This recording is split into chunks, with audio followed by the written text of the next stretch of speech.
My name is Lightning. I represent Lightning Watchdog PDX. I do agree with the appointments.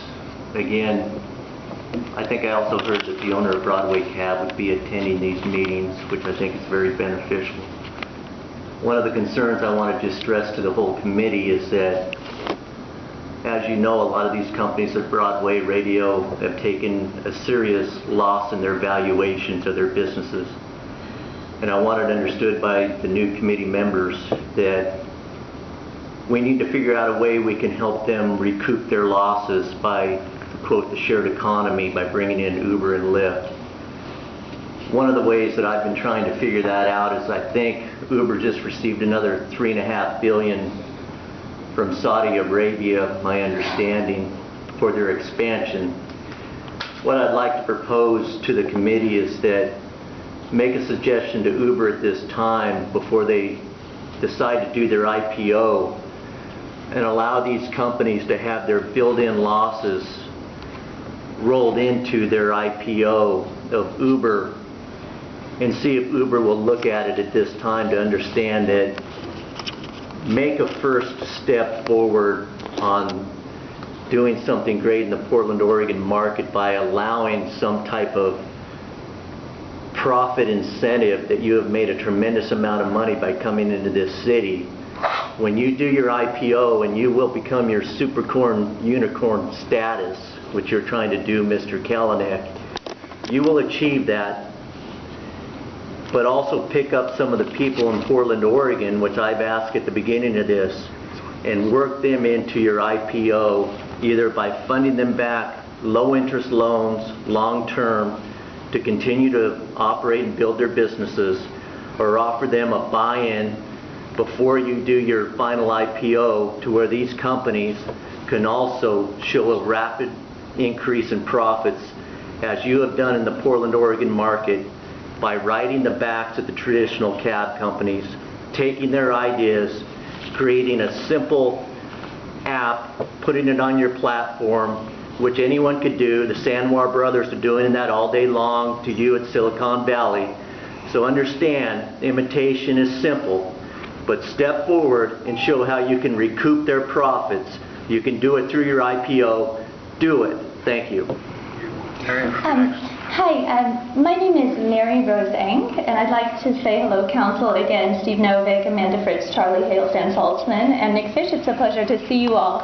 I would like to speak on Measure 688, the measure under the Bureau of Transportation under Commissioner Steve Novick to appoint Kyle Collins, Jonathan Bolden, Idis Koshnall, and Mark Lautweiler to the Private for Hire Transportation Advisory Committee in terms to expire March 31st, 2019. What I understand is that Ms. Fritz was isolated in her testimony and standpoint about her skepticism, which I believe to be a healthy skepticism about the Uber monolith, which I had no idea had Saudi Arabian funding. I find that utterly fascinating. But the issues which coalesce are, we've got a very impoverished generation on the one hand that can't afford a taxi fare. So I get that. Every Gen Y and maybe borderline Gen Xer that needs a $7 ride and not a $50 ride needs an Uber. I get it. I absolutely get it. It's just like couch surfing, the Pirate Bay, any kind of democratization of a resource.